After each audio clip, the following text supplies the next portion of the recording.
The American Dream: The Evolution of Corruption in The Great Gatsby and The Big Short.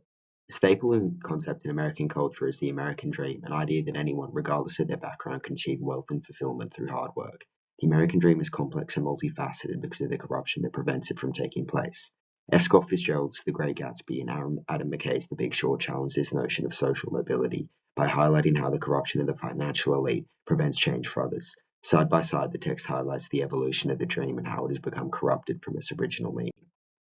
F. Scott Fitzgerald's The Great Gatsby is a critique of the American dream as it challenges its attainability in a society that is focused on wealth and status.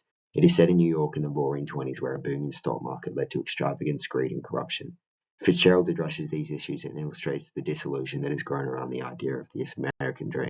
Fitzgerald first does this by exploring the social divide between old and new money. Although Gatsby was able to obtain wealth, characters such as Tom Buchanan from Old Money used Gatsby's suspicious circumstances to justify Gatsby not being as good as those in East Egg. For Gatsby, this meant he would never have the same status as the Buchanans and his girl Daisy. Thus, Gatsby lied about his background throughout the book. In doing so, Fitzgerald characterizes the dream as fragile, as Gatsby cannot achieve the dream he aspires to as James Gatz, so he needs to reconstruct his identity to realize the. This is exemplified in the discussion between Nick and Gatsby. "I thought you inherited your money." "I did, old sport," he said automatically, "but I lost most of it in the big panic, the panic of the war." The phrase automatically and the succinct vagueness of the panic of the war shows how Gatsby was used to lying about the past, and how he did not wish to discuss it. Furthermore, the term old sport is a distinctly British phrase, and an odd one for a man in Long Island to use as frequently as Gatsby does. This shows how Gatsby even went to the lengths of changing his vocabulary to assimilate into his new life. Another aspect of the American dream Fitzgerald challenges is corruption, but also how Gatsby's love and hope redeemed his questionable means. Nick acknowledged the immoral source of Gatsby's money, but believed that Gatsby was better than others in his setting, as it was love that drove him into acting the way he did. This is highlighted when Nick writes, "Crowded with the faces of those who guessed at his corruption, and he had stood on those steps, concealing his incorruptible dream." The juxtaposition of corruption and an incorruptible dream represents how, although Gatsby may have used illegitimate means to obtain his money, his end goal justified his actions.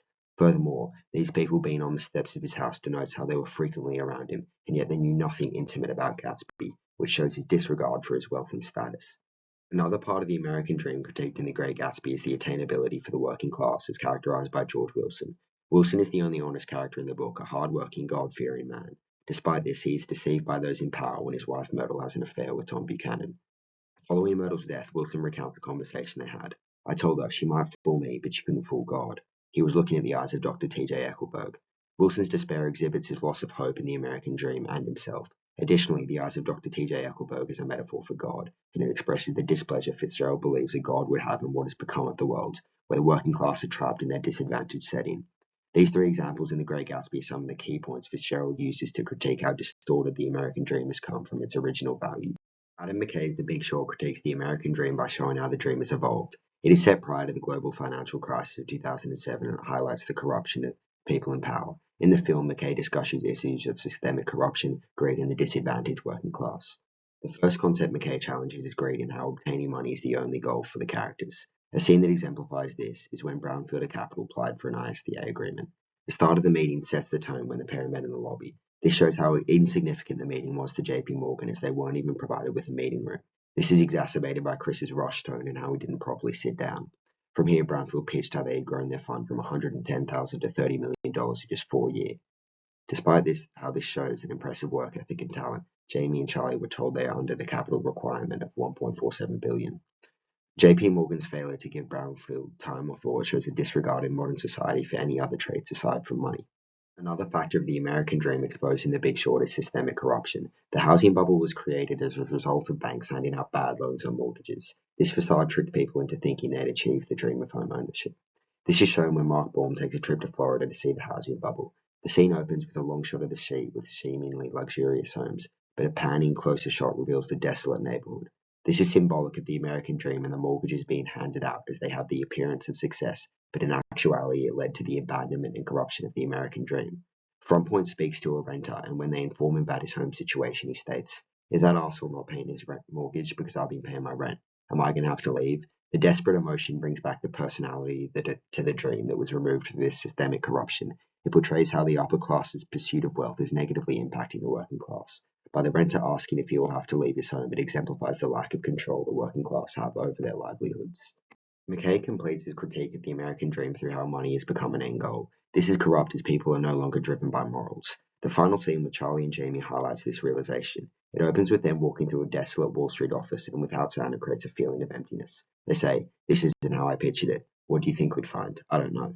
By saying that's not what he pictured, Charlie is voicing his surprise at not feeling fulfilled by his goal that he had worked hard towards. Furthermore, the line, "I don't know," is demonstrative of how they realized that he had actually been chasing an emotionally worthless goal. Charlie thought he wanted money because that's what this distorted perception of the American dream led him to believe, but now he realized it was all a facade. McKay uses this ending, as well as the situations of the working class, to portray how the American dream is destined to fail, as fulfillment through homes and family is prevented by corruption of those in power, and money alone leaves people empty. In conclusion, the two texts of The Great Gatsby and The Big Short demonstrate an evolution in the American dream. Fitzgerald describes a corrupt world where wealth and status are sought after, but it can be redeemed through the personality of each individual, as shown with Gatsby in his pursuit of love. McKay exhibits a version of the dream void of personality where money is the only goal. Both texts, however, describe the devastating impacts of corruption on the working class. Together, these portrayals of the American dream exemplify how it is destined to fail.